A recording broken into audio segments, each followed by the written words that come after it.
Front udara yang lewat membuat butiran es dan salju turun di stasiun meteorologi Yuishan pada tanggal 24 jam 7 pagi.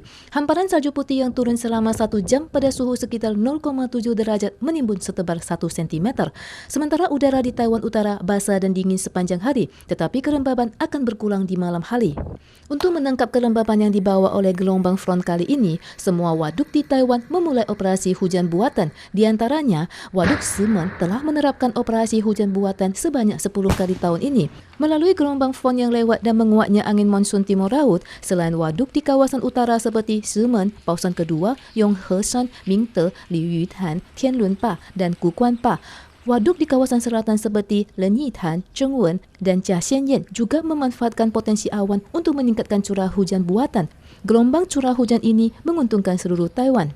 Hujan di waduk Zhengwen sudah reda dan lapisan atas masih keruh. Ditjen Sumber Daya Air mengatakan curah hujan di daerah selatan bertambah, tetapi tanah yang terlalu kering membuat tinggi muka air atau TMA waduk tidak naik. Namun irigasi pohon buah di daerah pegunungan terselamatkan. Ditjen juga menegaskan akan selalu siaga untuk operasi hujan buatan jika cuaca mendukung. Hujan akhirnya turun di Gunung Lisan di Taichung dalam 2 hari terakhir. Sejak gerimis pada pertengahan Februari, Lisan tidak hujan selama sebulan. Hujan yang turun pada masa bertunas buah kesemek, buah persik, dan teh ini sangat berarti bagi pekebun buah. Meskipun hujan beruntun turun di Lisan pada tanggal 22 dan 23, debit waduk Teci sangat minim. Tingkat penyimpanan air saat ini hanya 6%. Tinggi muka air atau TMA waduk tanggal 23 berkurang 47 cm dari hari sebelumnya. Penyusutan air waduk masih belum tertangani. Waduk Pausan Kedua di Hsinchu juga memiliki kondisi air yang memprihatinkan dengan tingkat tampungan 8,8%. Tetapi Dirjen Air Kawasan Utara meyakini bahwa pasokan air di Hsinchu saat ini tidak ada masalah. Daerah Hsinchu membutuhkan rata-rata 550.000 ton air per hari, meskipun ketinggian air pada Waduk Pausan dan Waduk Pausan Kedua masih rendah untuk saat ini. Dengan adanya pasokan air dari bendungan Long-En di Sungai Taoqian, ditambah suplai air sekitar 210.000 ton dari Taoyuan setiap hari, diharapkan mampu mengatasi kehausan Waduk Hsinchu.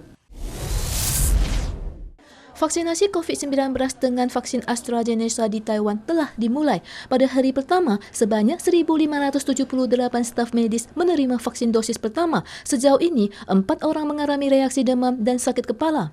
Menurut statistik CSCC, kota Kaohsiung memiliki jumlah vaksinasi terbanyak pada hari pertama dengan 353 orang. Kemudian disusul Taoyuan 343 orang dan Taipei 301 orang. Sementara vaksinasi di Yunlin, Chiayi, Kinmen, dan Lianjiang masih belum dimulai. Di sisi lain, 10 atlet nasional yang akan bertanding di Olimpiade Jepang Juli tahun ini juga telah mulai divaksinasi sejak tanggal 23, termasuk petenis Chen Junxing yang berusia 19 tahun. 我刚开始打完的时候就都正常，然后之后过大概2-3个小时开始肌肉有点酸，可能有时候在打的时候会有一点力气用不上来的感觉。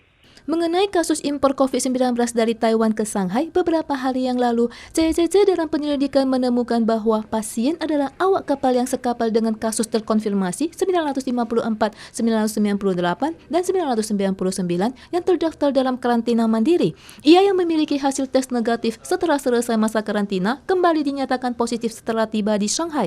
Kasus ini bukan merupakan kasus baru, melainkan kasus infeksi jangka panjang. CCC menegaskan bahwa jumlah kasus ekspor Taiwan ke luar negeri sejak tahun lalu tercatat 61 kasus dan tidak berdampak pada pandemi dalam negeri.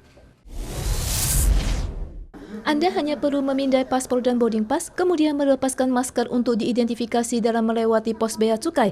Kementerian Transportasi dan Komunikasi MOTC telah memasang sistem pabean cerdas 3i di Bandara Songshan. Selain identifikasi wajah dalam 15 detik, perangkat yang dilengkapi sistem deteksi suhu satu-satunya di dunia ini tidak mengizinkan pemilik suhu tubuh yang tinggi untuk lewat. Izin pabean cerdas 3i ini meliputi e-check, e-gate, dan e-board. Di masa lalu, posisi ini diisi oleh polisi penerbangan, petugas imigrasi, dan staf darat maskapai penerbangan. Sistem yang banyak menghemat tenaga kerja ini diharapkan untuk membangun lingkungan nol kontak guna mengurangi risiko infeksi. Bandara Songshan akan membuka uji coba untuk umum pada 24 Maret yang akan berlangsung selama 6 bulan.